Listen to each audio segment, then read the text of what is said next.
Bom dia, pessoal, tudo bem? Bom, queria agradecer primeiro a Valéria. Eu estou muito satisfeita com esse convite, com a iniciativa da oncologia, da Oncoclínica e da oncologia, de trazer uma palestra de abertura que aborda não só a questão médica, mas a questão multidisciplinar, interdisciplinar e até transdisciplinar. A medicina do estilo de vida, vocês vão conhecer um pouquinho hoje. Ela está chegando no Brasil agora. E eu quero que, mais do que vocês entendam o que é a medicina do estilo de vida, que vocês aproveitem esse momento para a gente poder se divertir e a gente se conhecer. Tá bom? Então, obrigada, Valéria. Obrigada, Oncoclínica. Isso é muito importante para a gente poder mudar o movimento de saúde e de conectividade no nosso país, que precisa tanto. Tá bom?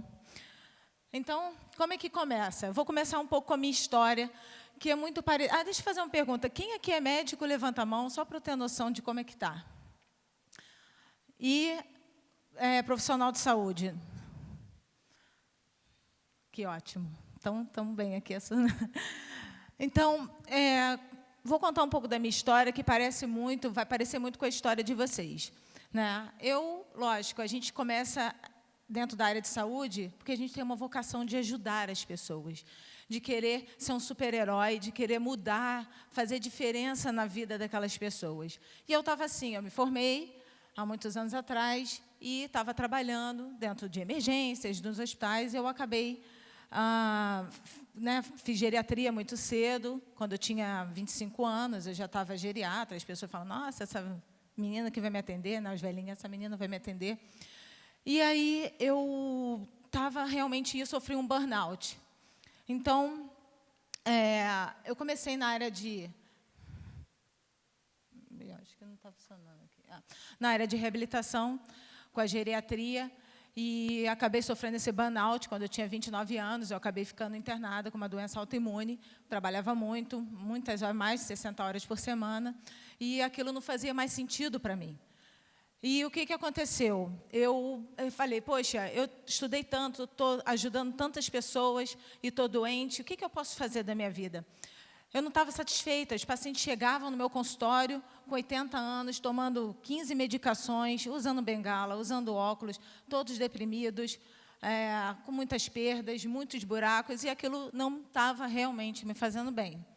E eu fiquei doente, falei, poxa, o que eu vou fazer? Eu amo ser médico, eu amo estar na área de saúde. Procurei, então, a medicina do esporte, a medicina do exercício do esporte, e acabei entrando para a área de promoção de saúde.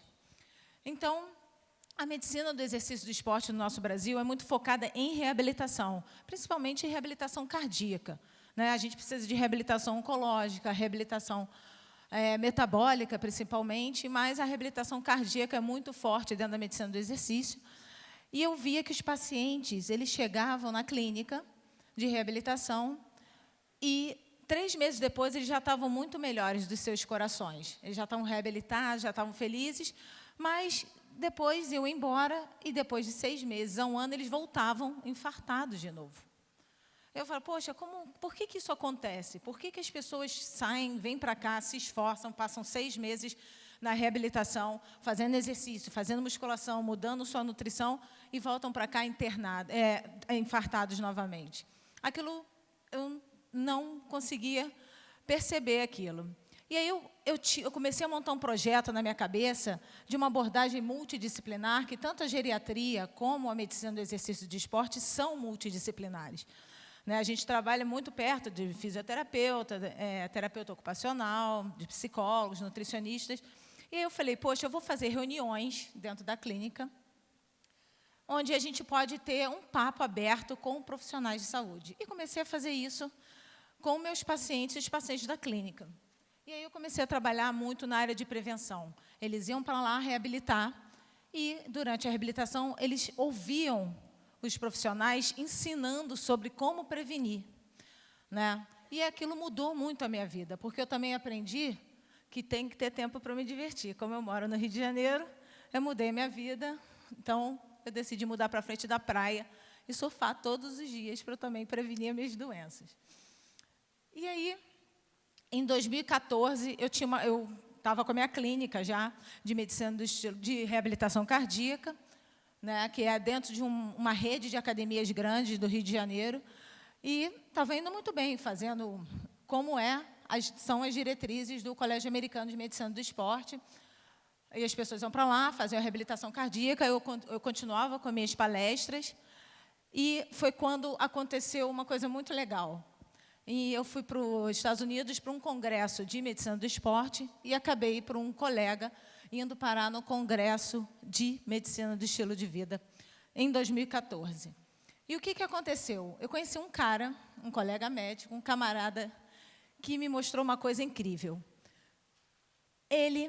O nome dele é Dean Ornish, ele é um médico muito famoso nos Estados Unidos, um cardiologista, e ele montou um programa onde as pessoas, além de fazerem reabilitação cardíaca, com mudança nutricional, às vezes com terapia, com exercício, com atividade física e gerenciamento médico, essas pessoas também fazem uma mudança de comportamento. E como é que é isso? Ele chegou na sociedade médica e falou, olha, eu tenho uma coisa que eu faço diferente nos meus pacientes e eles ficam muito melhores. Ah, então, como é que... Prova isso para a gente. Ele pegou 50 pacientes infartados num grupo controle, depois pegou 50 pacientes fazendo essa intervenção de mudança de estilo de vida. E qual era essa intervenção? Ele botava as pessoas 40 minutos por dia para meditar durante 8 semanas. E aí, no final dessas 8 semanas, as pessoas que faziam a meditação, elas tinham o dobro de fluxo sanguíneo pelo PET scan, aqui, ó, pela coronariografia, nos seus vasos e no coração. E ele provou isso, ele publicou isso no JAMA, que é um jornal médico, e foi um rebuliço dentro da área de cardiologia e médica, porque as pessoas perceberam que quando elas têm uma mudança interna, quando elas meditam, você melhora muito toda a parte de gerenciamento de estresse, da variabilidade cardíaca e toda a sua parte metabólica. E aí, depois que isso aconteceu, a gente percebeu o que aconteceu, né? Por que antigamente todo mundo pensava que as doenças eram genéticas, né? Então, se sua mãe tem diabetes, a chance de você ficar diabética é muito alta. A pessoa chega no consultório e fala, você infartou? Minha família inteira infartou, então eu já sabia que eu ia infartar. Você tem câncer? Minha família inteira tem câncer, então provavelmente eu vou ter câncer. Já era uma coisa que se aceitava. Ok, então, como é que, por mais que a medicina esteja evoluindo nos últimos anos, exponencialmente, nossa tecnologia vem evoluindo, vocês aqui da área de oncologia, quimioterapia, modulação hormonal, essa questão dos bloqueios hormonais das quimioterapias refratárias, por que as doenças continuam crescendo exponencialmente? Hoje, as causas de morte no mundo por metade das causas de morte se devem a doenças cardiovasculares e a câncer. Como é que isso acontece, gente? Se a gente tem uma tecnologia que a gente consegue de alto nível no mundo de medicina, né? Então, isso começou a realmente bater de frente nesses artigos que os médicos estavam publicando e viram que o estilo de vida tinha influência direta na saúde dos pacientes. Mas mais do que isso, né, eu gosto muito dessa imagem, porque ela reflete, eu estava falando aqui no início com a Valéria, com o pessoal, com o grupo dos médicos que a gente estava conversando, que muito mais do que a gente tratar o paciente usando todo o nosso esforço, todo o nosso estudo que a gente emprega, o tempo de vida que a gente gasta longe da nossa família estudando, se dedicando aos pacientes, na nossa rotina, nós, profissionais de saúde, nós estamos frustrados. Não só o paciente ele fica decepcionado porque ele está doente, por causa dele, claro, não é a culpa nossa, nunca é, porque ele tem um estilo de vida ruim, o retorno que a gente tem é muito pouco, e não só financeiro, não é a questão financeira, é a questão também de reconhecimento. Então, parece que por mais que a gente estude, por mais que a gente se atualize, por mais que a gente invista em nossa carreira de saúde, de profissional de saúde, a gente está secando o chão em vez de fechar a torneira. Tá? Ok, e aí? E a medicina do estilo de vida, gente? O que tem a ver com tudo isso? Vamos falar um pouquinho. Para a gente começar a falar de medicina do estilo de vida, o que eu quero saber de vocês? Como é que está o estilo de vida de vocês? Então, vamos fazer uma brincadeira. Fica todo mundo de pé.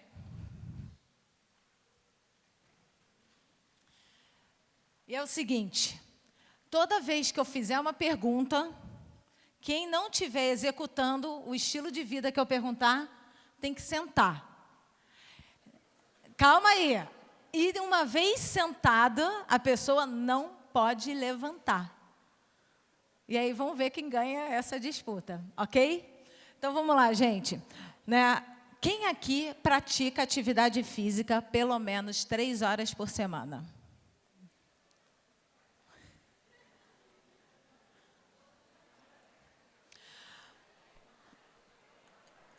Bom, tá boa a média. Vamos lá, quem aqui toma sol todos os dias, pelo menos 30 minutos? 20 a 30 minutos de sol.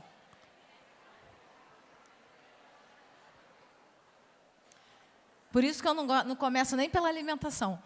Quem aqui dorme 7, 8 horas por noite sem levantar? Para fazer xixi, não é normal. Quem aqui come 3 a 5 porções de fruta por dia? Não pode levantar. E quem aqui come 10 a 15 porções de legumes e verduras? Quem aqui tem relações saudáveis? Quem se conecta? Quem aqui conseguiu construir uma comunidade de 150 pessoas para viver com suporte? Então, se alguém puder tirar uma foto da plateia, deixa eu ver, quem conseguiu, ninguém sobreviveu, eu nem falei do estresse ainda, gente.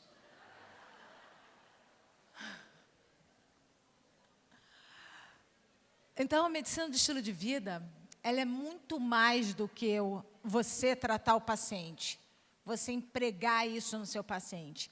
A medicina do estilo de vida é você ser a medicina do estilo de vida. É você ser o profissional, o agente que vai ajudar o seu paciente a se transformar. Você é o próprio agente transformador da sua saúde. E como é que eles descobriram isso? Como é que foi montada essa questão da medicina do estilo de vida? O Jim Nornes, esse médico de São Francisco, junto com um médico da Califórnia, de uma das zonas azuis, chamado John Kelly, que teve no Brasil, a Valéria assistiu ele em São Paulo.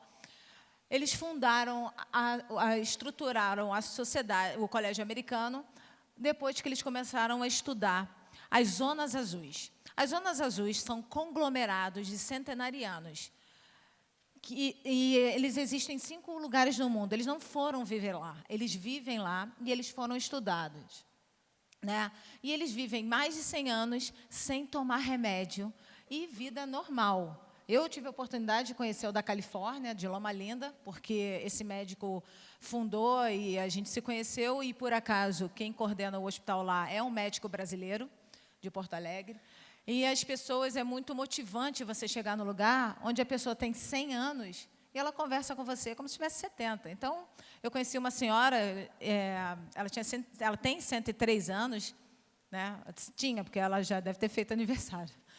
E ela falou assim, olha, minha vida é muito boa, eu acordo todo dia de manhã, eu faço minhas orações, eu vou fazer minha aula de spinning, depois eu vou fazer minha parte de generosidade, né, de trabalho voluntário, mas eu estou muito preocupada com a minha filha, que tem 77 anos, que eu adotei. Aí eu pensando, gente, como é que é isso? Ela tem 77 anos, a filha, e ela estava conversando comigo enquanto jogava ping-pong, com 103 anos. E é muito motivador você saber que existe pessoas que vivem de forma como a gente tem que viver. Porque nós fomos criados para viver 100 anos sem fazer nenhuma revisão. Né? Então, essa que é a nossa história. E aí, o que essas pessoas têm em comum nesse lugar? O que eles viram? O que as pessoas têm em comum é uma comida principalmente o caminho do meio, nunca é o exagero. Mas mais importante do que comer uma comida não processada, do que fazer atividade física, eles estavam sempre em movimento, eles tinham muita conectividade e muita espiritualidade. Eles não fumavam, bebia socialmente e tinham hábitos saudáveis. Ok. Isso em todos eles. Então, esses 5 lugares no mundo, que é Loma Linda, na Costa Rica, Nicoya, na Itália, na Grécia e no Japão. Por exemplo, na Itália, na ilha de Sardenha, as pessoas nem usam relógio. Eles acordam com a luz natural e dormem 3 horas depois que o sol se põe. No Japão, por exemplo, eles pescam o peixe que eles comem. E eles trabalham, tem um senhor lá de 98 anos que pesca com os tataranetos. Ele vai pescar o peixe dele, caça submarina. Então, é muito interessante. E aí, fizeram estudos longitudinais, existem 4 grandes estudos dentro da medicina do estilo de vida, que é um dos que orientam a gente, que são os estudos adventistas e os estudos das enfermeiras. Quem quiser depois pegar meu contato, eu posso mandar esses estudos, são os estudos muito interessantes. Mas hoje é uma medicina baseada em evidência, é muito importante isso, a gente vê que hoje, atualmente, existem quase 50 mil artigos escritos sobre a importância da mudança do estilo de vida e a prevenção e a promoção de saúde. Quase 50 mil. Então, não é uma medicina alternativa, é uma medicina baseada em evidência. E essas evidências estão disponíveis no PubMed. Tá bom? E aí, o que eles viram? Eles estruturaram em 6 grandes pilares a medicina do estilo de vida. Primeiro, a saúde do sono e o contato com a natureza. Nós temos que dormir 6 a 8 horas, adultos, nós adultos, né? Não falando de adolescente, criança, idoso, mas nós adultos, nós temos que dormir 7 a 8 horas por noite sem acordar, sem levantar. Então, as pessoas falam, eu não preciso dormir, eu preciso dormir só 4 horas. Não. Eu adoro dormir no carro. Dormir depois do almoço, só um cochilinho pode, tá, gente? E depois do almoço, pode tirar um cochilo? Pode. Durante o dia, se você quiser recuperar o sono, tirar 20 a 30 minutos, é até aceitável. Mas os estudos mostram que 2 dias seguidos, você dormindo menos de 6 horas, é como se você tivesse bebido uma garrafa de uísque. Você perde totalmente seus controles motores, suas coordenações e reflexos. Então, você tem que dormir 7 a 8 horas.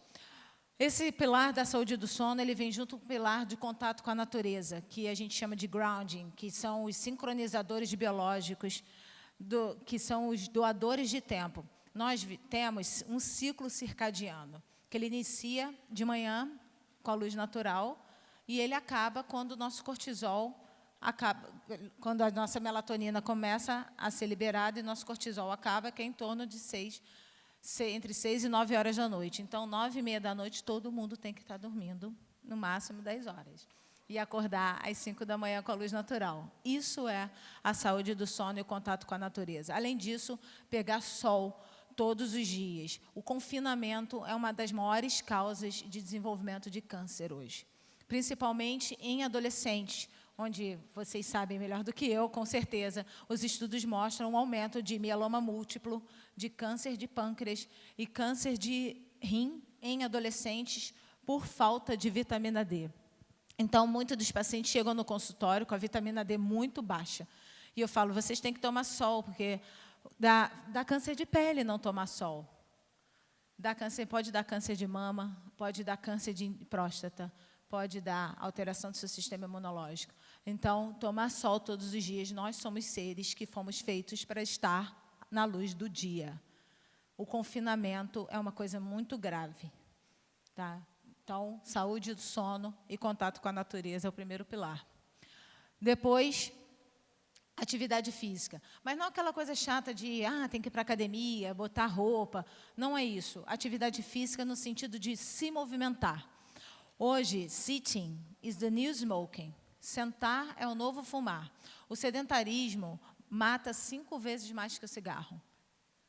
Então, você ficar sentado é muito grave, por muitos motivos, não só fisiológicos, também metabólicos e, principalmente, estruturais. O nosso quadril não foi feito para ficar sentado. Tá? O nosso quadril foi feito para ficar de cócoras.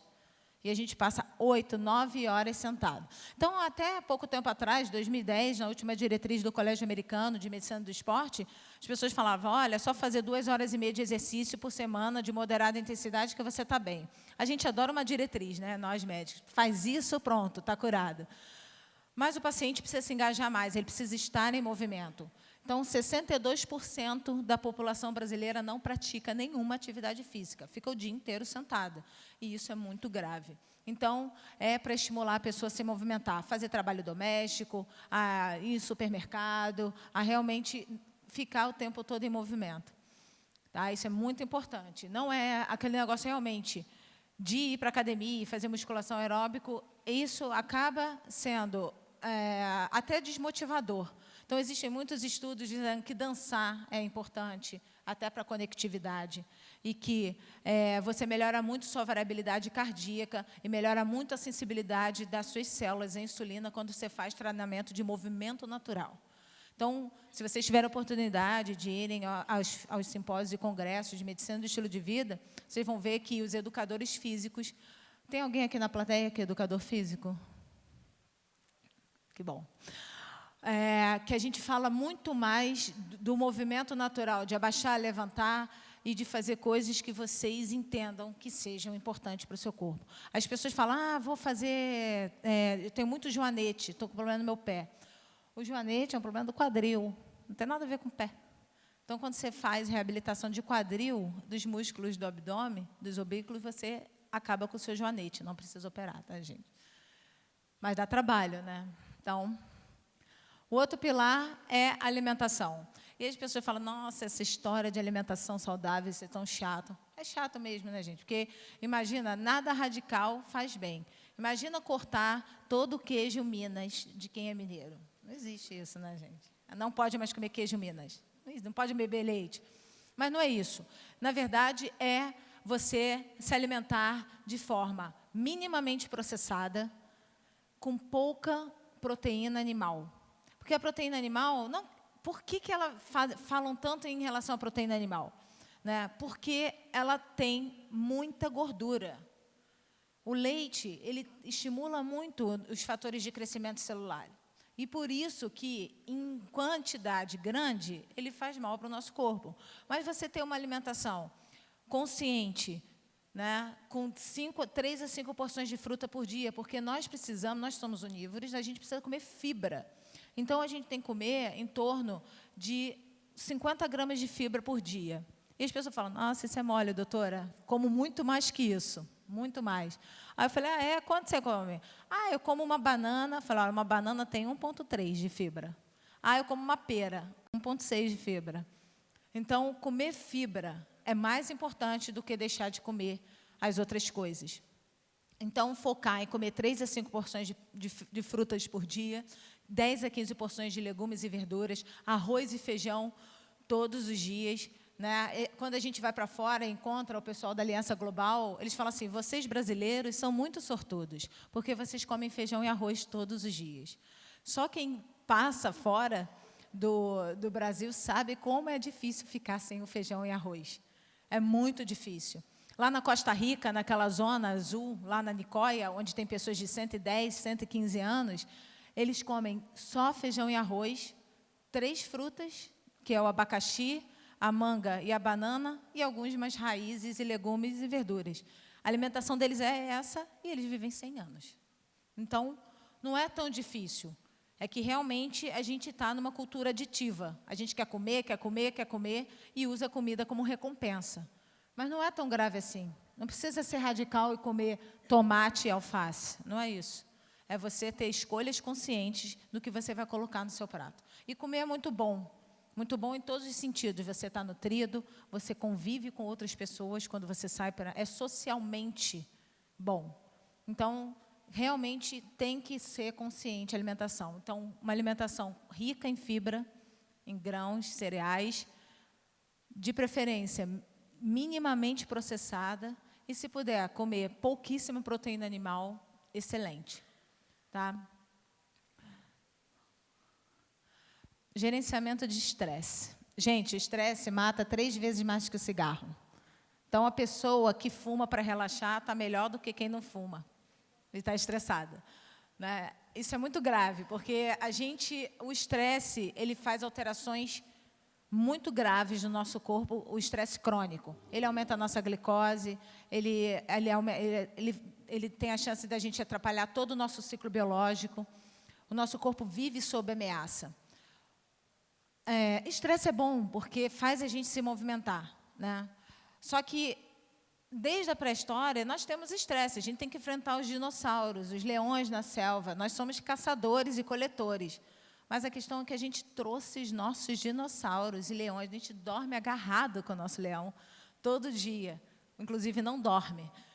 Com pensamentos martelantes, crenças. Então, o gerenciamento de estresse é uma coisa muito estimulada dentro da medicina do estilo de vida, juntamente com a espiritualidade, que é o mindfulness, né? Que as pessoas falam que o que é mindfulness? Mindfulness é consciência, é você estar no momento presente, é você ter foco, você olhar para dentro de você e você realmente melhorar a sua autoestima, trabalhar a espiritualidade, qualquer religião que você tenha. Não existe uma religião melhor nem pior, existe você ter intenção e consciência do que você quer. E existem milhares de técnicas, até dentro da medicina integrativa, para você conseguir gerenciar seu estresse. Então, use todas, porque é muito importante. O estresse é uma coisa muito grave. Ele está ligado a desenvolvimento de doenças crônicas, ligado diretamente a desenvolvimento de doenças cardiovasculares, doença autoimune, muito crescimento exponencial de doença autoimune. E hoje, muitos dos cânceres que a gente vê são de fundo autoimune, que eu vejo, pelo menos, no meu consultório. E também ao câncer, né, doença autoimune e câncer. Então, a diabetes, as doenças metabólicas, ao sobrepeso, estresse é uma coisa muito grave. Então, lancem mão, meditem, façam yoga, rezem bastante, orem. O que vocês acharem necessário para vocês relaxarem é mais importante, porque é pior estressar do que fumar, tá? O isolamento social. A gente tem um pilar que a gente trata, que é a conectividade, que é o amor e suporte social, são as relações. O isolamento social aumenta a chance de você adoecer precocemente e morrer em até 40%. Tá? Quando você é isolado, principalmente as pessoas, eu como geriatra, as pessoas muito velhas, você para de falar direito, você para de escutar. Nós somos seres sociais, os seres humanos, homo sapiens. Nós precisamos criar comunidades sólidas de conexão de pelo menos 100, 150 pessoas. A gente convive no máximo com 5 pessoas. Eu falo assim para os meus pacientes, numa dinâmica, vamos botar no papel o nome das 150 pessoas que vocês são amigas. Aí as pessoas falam, eu só tenho 5 pessoas que eu convivo. E a conectividade não é conectividade tecnológica, é conectividade humana. E o que falta hoje no mundo? Existe um apelo mundial para as pessoas se conectarem. As pessoas estão isoladas. As pessoas não ouvem mais as outras. Aqui, na Uberlândia, essa cidade, eu estou adorando, eu sou do Rio de Janeiro, as pessoas ainda têm uma vida um pouco mais pacata. No Rio de Janeiro, as pessoas não ouvem as outras. Ninguém te ouve e você não ouve ninguém. É todo mundo atropelando o outro.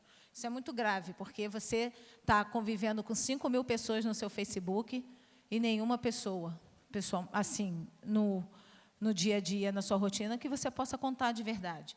Então, o aumento do risco de suicídio, depressão, transtorno de ansiedade generalizado, síndrome do pensamento acelerado. Existe uma síndrome, que eu não lembro o nome agora, mas é uma síndrome com nome japonês, de adolescentes que passam 10, 15 anos sem saírem de casa, só ligados na internet. Então, como é o tratamento desses adolescentes? Existe um grupo de crianças que vão na casa do adolescente para ver se ele pode sair. Então, o isolamento social é uma coisa muito grave, né? Então, a gente trabalha muito a conexão e você praticar a escuta ativa, a autocompaixão, né? E a autorresponsabilidade, e isso é estimulado através da parte comportamental, né? e o gerenciamento e o controle do abuso de substâncias tóxicas. Né? Tabaco, nada de tabagismo, a gente realmente desincentiva. O álcool tem que ser de forma social, mulher menos que homem. E não tem a foto aí, mas mais grave que isso é o abuso de medicamentos e a tela, tempo de tela, screen time. Quanto tempo de tela? A luz azul, né? Ela é uma coisa muito grave para a nossa vida. Então, o tempo de tela, 2 horas por dia, contando celulares, smartphone, iPad, computador e televisão. Mais do que isso, a gente começa a desenvolver, alterar todo o nosso ciclo biológico por conta da curva do cortisol e da melatonina. A gente acaba empurrando essa curva para frente da melatonina e muitas vezes de manhã a gente acorda, ai, estou sempre cansado de manhã, estou sempre cansado. É porque a sua liberação de melatonina ainda está sendo continuada porque você fica até meia-noite no computador. Tá? Então, esse controle da cessação do tabaco, do álcool, mais de substâncias anti-inflamatórios, ansiolíticos e, principalmente, tempo de tela. E aí, né, como a gente faz isso tudo? Né? Como a gente faz isso na gente e como a gente faz isso com os pacientes? Porque todo mundo sabe o que fazer, né, gente? Não precisa ir no médico para saber que você tem que comer bem. Não precisa falar no nutricionista para saber se é melhor comer uma maçã ou um pudim de leite condensado. Para o corpo, que eu digo, não para a mente. Então, assim, como aplicar isso na nossa prática diária?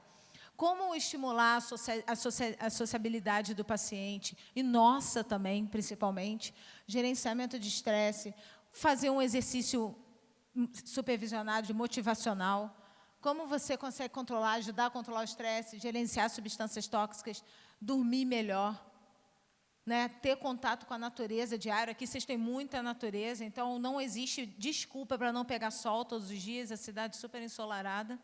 Né? Acordei hoje de manhã para pegar sol.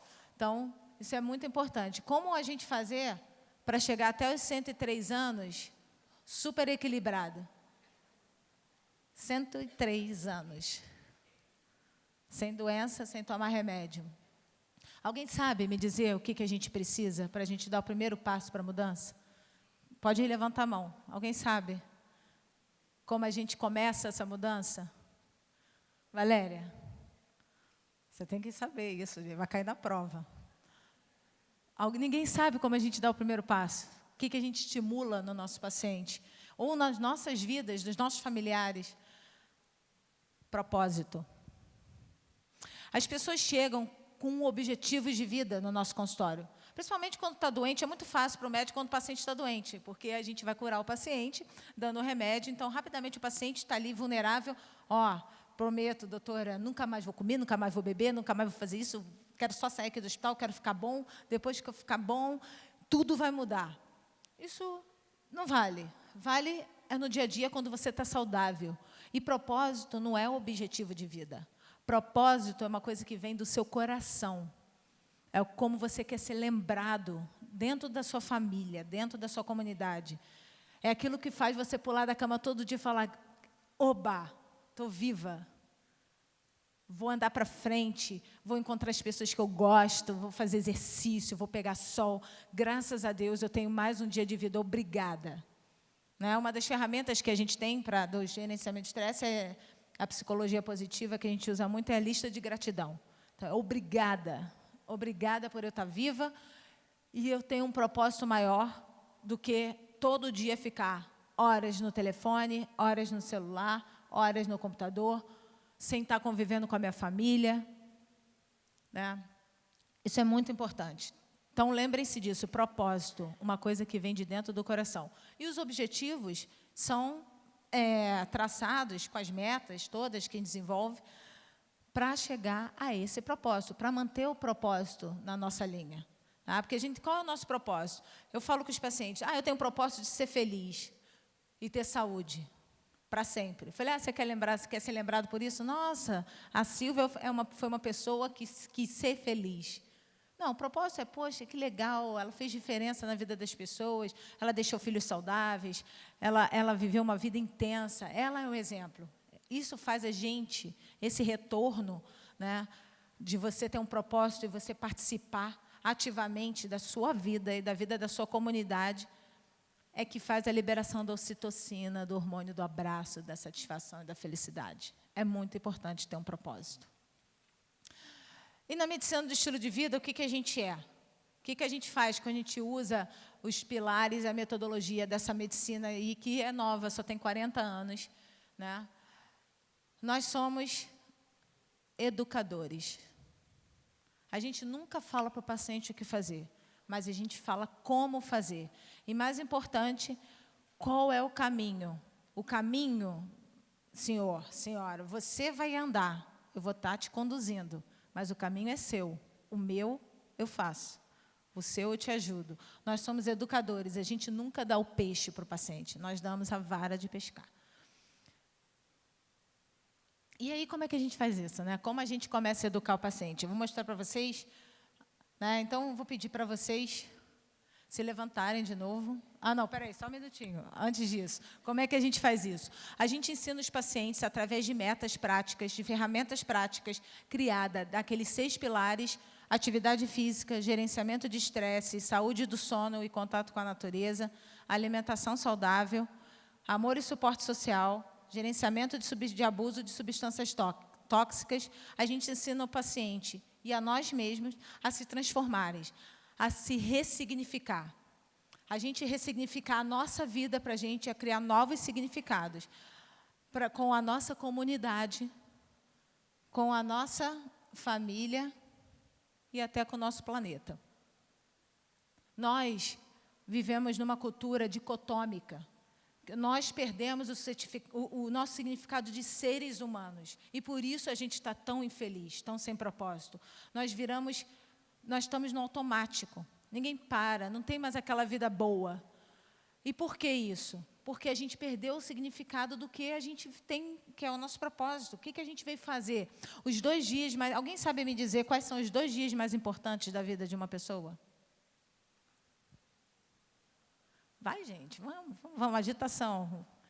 Um dia que a gente nasce, com certeza. E o outro dia? Não, quando morre. A reportagem, esse dia, quando morre, é péssimo. O outro dia mais importante na nossa vida é quando a gente descobre por que a gente nasceu. Esse é um dia que você vai descobrir, então, você vai voltar a se ressignificar, a sua vida fazer sentido, a ter intenção. E é isso que a gente vai fazer com a gente, nós médicos, nós profissionais de saúde, e para os pacientes também. E como é que a gente faz isso? Na prática. A medicina do estilo de vida, os profissionais que trabalham comigo, todos têm que ser. Não pode só falar o quê? Tem que ser, tem que acordar e ser.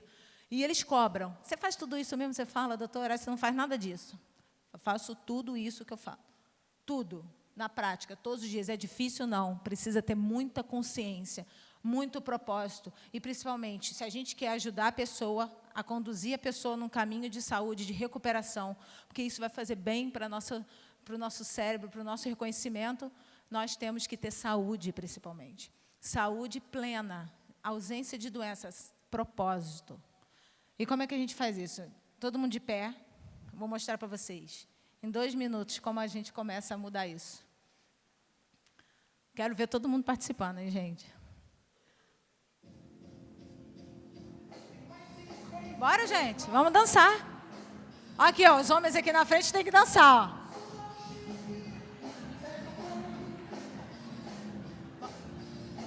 Bora, Valéria.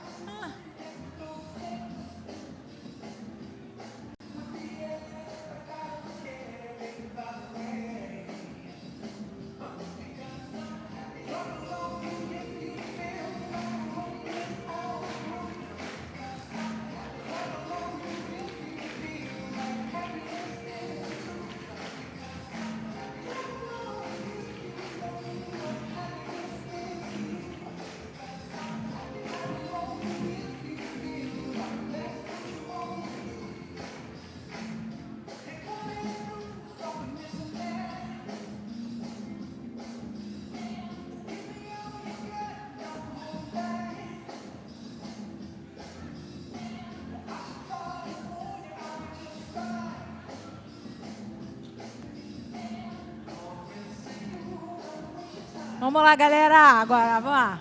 'Cause I'm happy.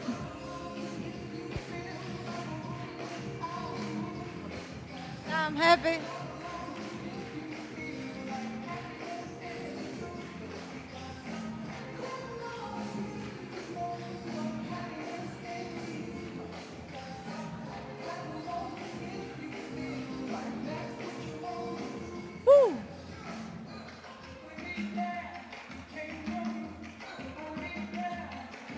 Bora, galera!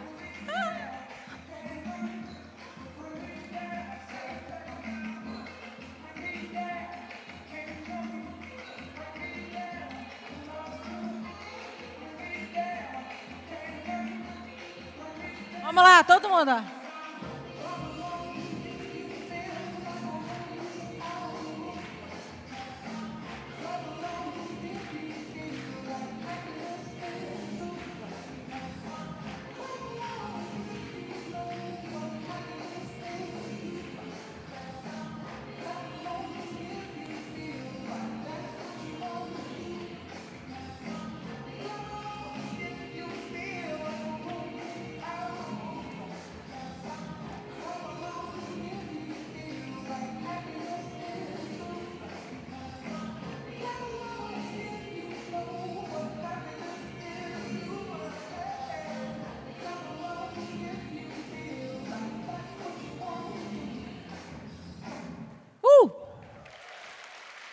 Boa, foi bom, foi bom.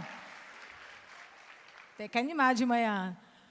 Gente, essa música, esse clipe, que vocês estão aí quase morrendo, tem 2 minutos. 2 minutos.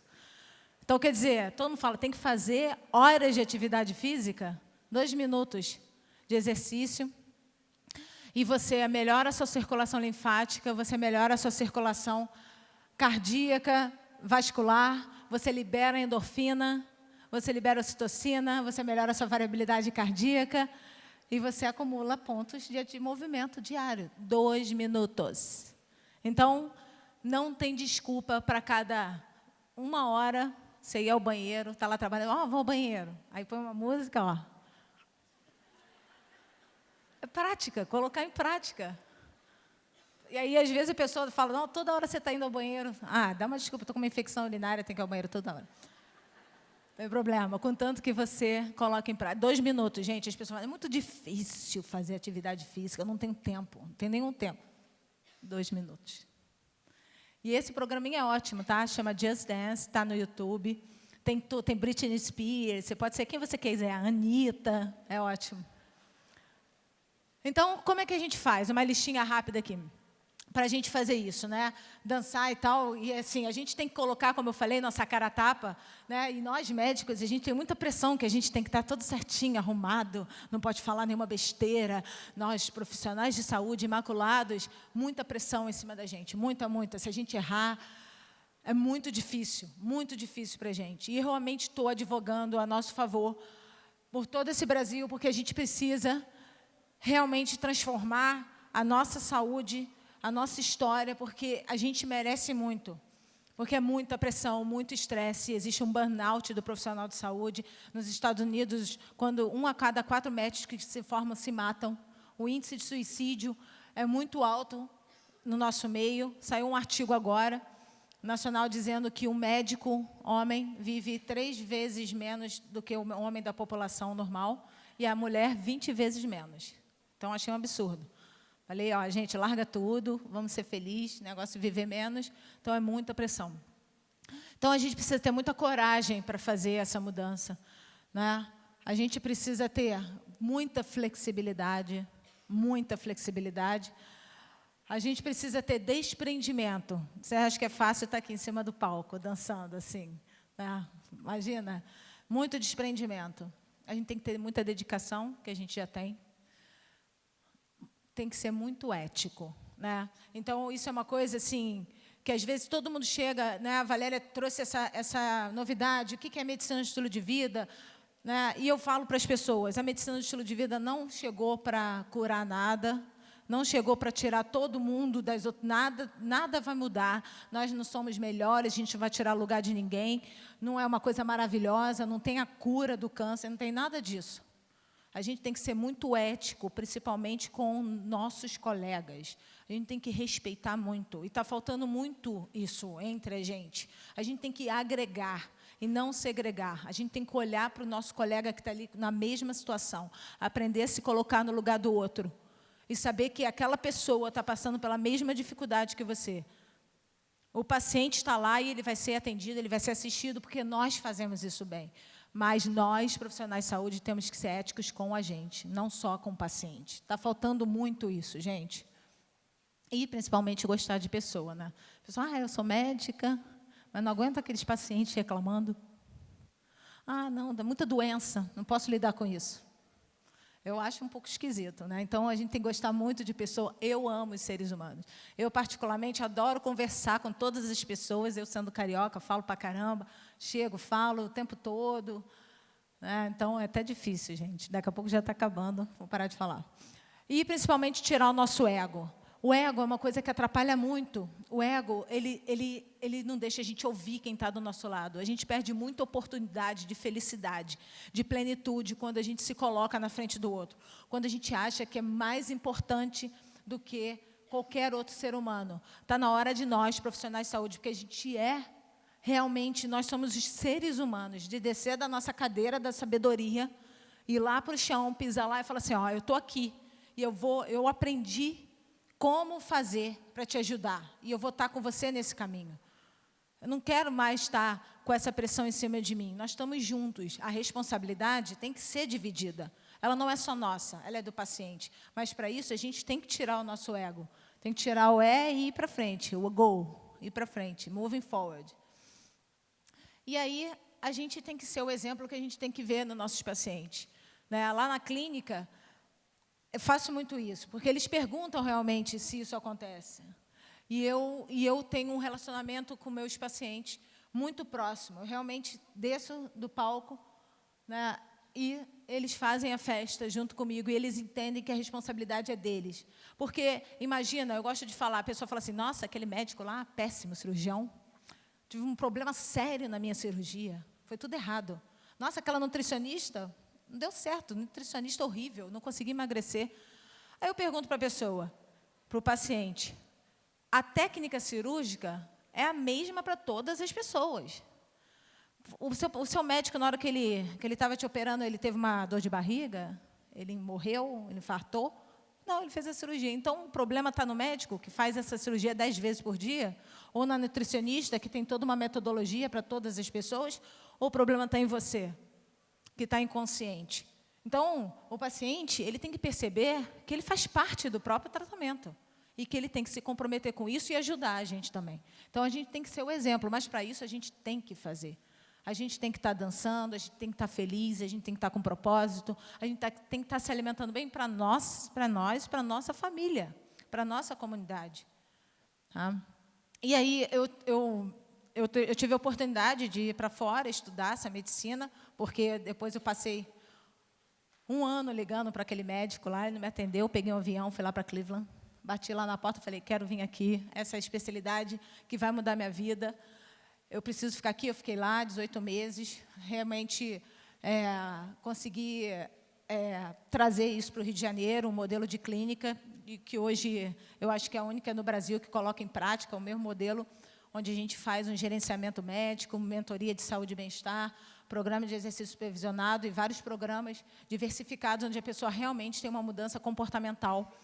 E elas veem as transformações, elas mesmas. Os pacientes montam os seus indicadores de saúde. E eles sabem o que eles querem trabalhar. A gente tira muito a nossa responsabilidade. Nós passamos a ser realmente os condutores. E a gente tem muito reconhecimento, porque eles ligam e eles participam e falam, nossa, eu quis mudar a minha sensibilidade à insulina, eu fiz meu próprio gráfico, e agora com esse exercício foi melhor que o exercício da semana passada. Então, eles sabem quando eles têm que mudar. Então, a medicina do estilo de vida, ela vem para agregar. E o meu papel aqui, né, agradecendo mais uma vez a Valéria, é realmente de trazer isso para o Brasil. A gente fundou, eu fiz a primeira prova de certificação no mundo que teve, foi em 2017. Depois, a gente, em 2018, eu e 6 colegas certificados, fundamos o colégio, em junho, de medicina do estilo de vida. A gente teve o primeiro congresso ano passado, São Paulo. Esse ano vai ser em São Paulo de novo, né? E a gente faz parte hoje, o Colégio de Medicina do Estilo de Vida, o brasileiro, de uma aliança global, que são 20 nações, são 22 associações no mundo, que, desde novembro do ano passado, está gerenciando a cadeira de doenças crônicas não comunicáveis dentro da OMS. Então, é um papel realmente de congregação, de união, de mudança de paradigma, de ressignificação do nosso sistema de saúde, principalmente para a gente, profissional de saúde, para a gente poder conduzir de uma forma mais plena e mais saudável os nossos pacientes, com mais reconhecimento. Não nem de dinheiro, digo, mas de reconhecimento profissional, de saúde, do que a gente nasceu para fazer, que a gente está uma vida inteira de vocação. E eu tenho certeza que, se eu perguntar o que você faria da sua vida se você pudesse ter a chance de começar de novo, eu tenho certeza que todo mundo faria a mesma coisa que está fazendo hoje, porque a gente é apaixonado pelo que a gente faz. Então, é muito importante. Eu queria agradecer, ainda me sobrou 4 minutos, nem falei tanto. E, se vocês quiserem qualquer informação, tem os canais da clínica, tem os meus canais, fiquem à disposição, podem me ligar. Eu gosto de falar, vai no WhatsApp, vai no e-mail, vai lá na clínica me visitar no Rio de Janeiro, podem ir lá surfar comigo, pode fazer stand-up paddle, pode fazer o que quiser, ficar na praia. Não tem problema, é um prazer receber todo mundo lá.